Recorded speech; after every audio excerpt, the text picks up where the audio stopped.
Hi guys, welcome back to Thorough Capping. It's Dave. I wanted to put this video on today for Woodbine tomorrow. I know I said for now on most of my card analysis are going to be going into the Discord rather than on video, which I did for today's card at Woodbine, and we did find some value in today's card. I mean, if you want to check it out, if you're in the Discord or if you haven't joined, you click the link. You'll see the sheets are in there.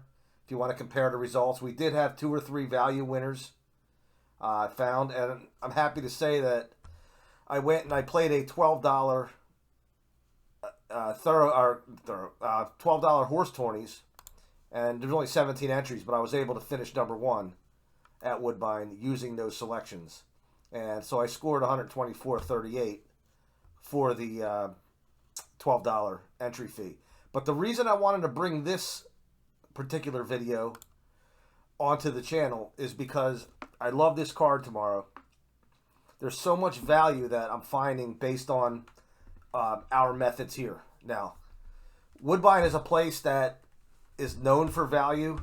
It's long shots get beat a lot. You got large fields. But the thing is, you got to find that value, and you got to hope whatever it is that you're doing on that particular day to handicap that card is pointing you toward the value. So we'll see what happens here tomorrow. But what I want to do is I just want to go over some of these value horses that the grids are pointing me toward tomorrow. I passed race number 1 because race number 1 was a 2-year-old maiden special weight with a lot of first-time starters. Race number 2, if you notice on the matrix side, it's a toss-up. We have the 5, 6, 7, and even the 3 horse come into play there. We have the 5, 7, 6, 3 as my top 4 plays. And I'm not going to go over each category and why. You guys can see it on your own. Those of you that have been following every single video are should be starting to get used to these categories. And if you have thorough capping and you've been doing your studying, you guys know what these categories are anyways.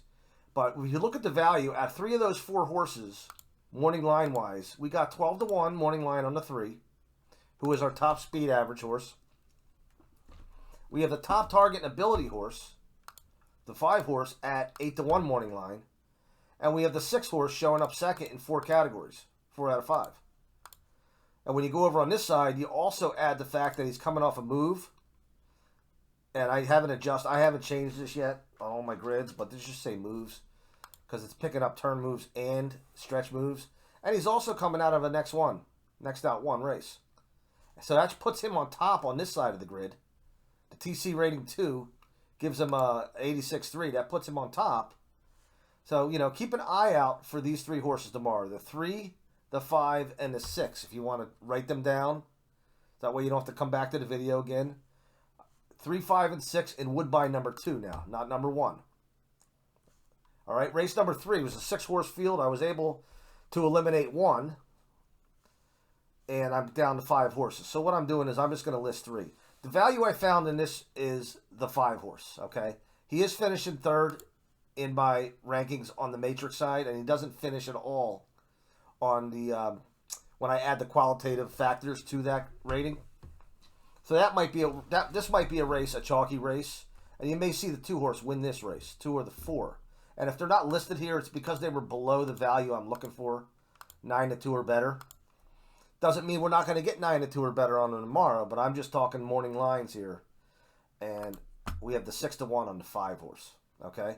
And the 6 horse, even the 6 horse, I think was 3-1 morning line. That's why I don't have him listed either. All right, so race number 4, I eliminated the 1 and the 2, and on the matrix side, I narrowed it down to 3, 7, 6, 5. Okay, you can look and see what brought that to my attention. I used the 6 as my 3rd because he's the 3rd one. He's the only one left out of them 2 that has a top number in a category. And then the 5 I separated. I used the 5 and the 8. I used the rating to separate the 5 and the 8, being that they both show up once with a factor. And the value in there is between the 6 at 9-2 and the 7, who's our second choice target horse, 10-1 morning line. And when you look over on this side, it stays the same. 3-7 on top and then the 5 and the 6 get switched when it comes to the adjustments based on the qualitative factors.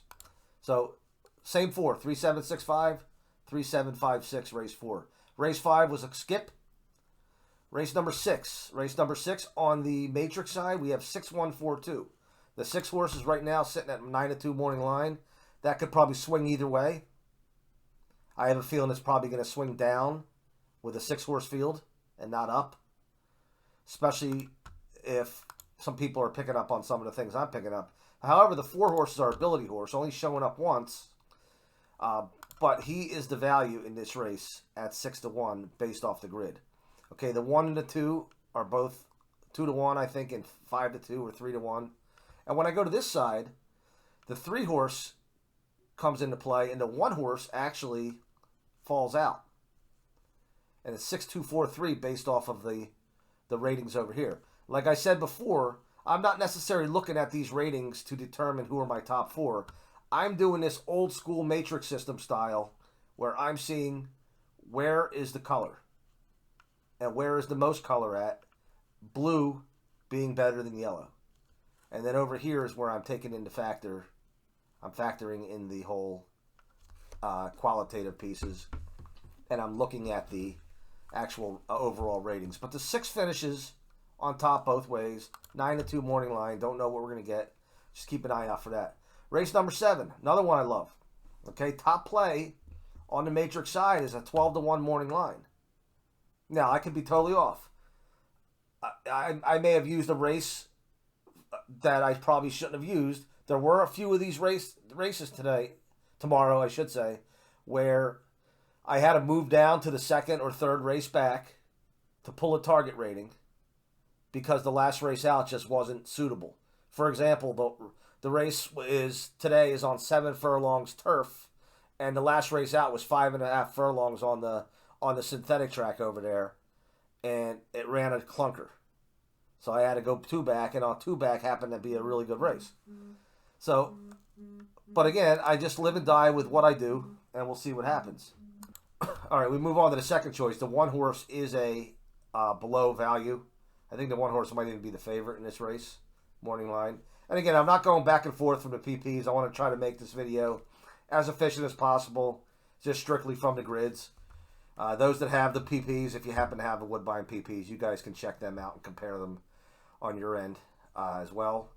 I have 5163. The other values is the 6 at 5-1 morning line, and the 3 horse who is finishing 4th here, based on a rating separation between the 3 and the 2. I went with the higher, but he's 8-1 morning line. I just thought I'd include him there. And then over on this side, it all does is it flips the 3 and the 6. The 3 is actually one of the top 3 values over here, whereas the 6 I included because he was the ability horse, but yet not enough to put him in 3rd in the rankings over on this side. Okay, Woodbine 8. We have 2514 on this side. Another one I love here. We have target, ability, and top target Briz, 2nd in speed average, 10-1 morning line. Now, as we get down to these races, we have a couple. I think the 8th and the 9th are both stakes races. So there are some horses who have come out of longer races at higher classes and are running at the sprint level today, or shorter distances, where it was tough to pull some figures from. And they got high morning line odds. You know, they're probably going to be favored. But at the same time, we're looking to beat them type of horses as well. We have the 2 horse at morning line, 10-1. He is my target ability and top target Briz, along with 2nd choice in speed cume. And doesn't show up on the qualitative side for anything. And then we have the 5 horse at 6-1 morning line. Co-target, co-top final fraction, 2nd in target Briz. And he's also coming off a turn move, a stretch move, and he was wide on the turn move. That's why he's got 3 points here. And that's what really got him. Actually, he would have been in the mix anyway. He would have been 4th probably. 3 points, yeah. 88.6. No, he still would have finished third instead of finishing tops, though. Okay, so I have the 5 on top over on this side, and I have the 5 second over here. So eyes out on the 5, and eyes out on the 2. And this could be an upset race. All right, like I said, the one horse I think is one of the favorites in this race as well. And then the ninth race, or the 10th race. The ninth race, I'm sorry. Ninth race, again, we have 2 horses finishing over here, the 9, 5, 6, and the 7. 9, 4-1 morning on the morning line. Below value right now, but again, with this large of a field, there are 11 horses in this race. If the public goes another direction, they can see that 4-1 morning line all of a sudden move up to 6-1, 7-1 off odds. So that's why I included that horse on this side. Secondly, we have the 5 horse, who's also showing up in every category on this side, and he's looking at an 8-1 morning line odd. 9, 5, 6, 7 on the matrix side. On the overall rating side, same thing, 9, 5, 6, 7. And despite the fact that the 8 is following the same course that the 5 followed in the last race, we have a turn move, stretch move, wide on the turn, but he's finishing very low. It doesn't mean anything. Again, this horse could come back a beast after that type of workout in that last race. And I may have to, if I'm playing an exotic, a vertical in this race, I got to make sure that I put the ratings aside after my top 4 and look at this and make sure I include them. Okay, and then finally, race number 10. Race number 10, we have 2 horses of value, the 4 and the 8, both on top on this side. 6-1, 8-1 respectively. And the 7 and the 3 are both right now set at low morning line odds. And when you look at the factor side, not a whole lot of qualitative factors. The 7 horse is coming off a class drop, trainer notation. That does bump him up to second on this side, 4-7-8-3 in the 10th. Okay, so that's my analysis for tomorrow, 8/19 of Woodbine Thoroughbred. And as I said before, if you haven't done so and you want to get in the Discord, just click the invite link that I have, and if it's an old link and tells you the link is invalid, just put it in the comments. Link does not work or whatever, and I'll refresh the link. I'll put a new one in there. Also, right now, if there's any newcomers that are interested in the Thorough Capping Deluxe tutorial, right now, if you read the comments in the description below, it says in the promo code section, if you put 20 off, don't put the quotes in, even though I have quotes, 20 off, you'll get 20% off of the price as well, which brings it down a little over $25 for the tutorial. All right, guys, thanks for tuning in, and let's hope we have a good day tomorrow at Woodbine.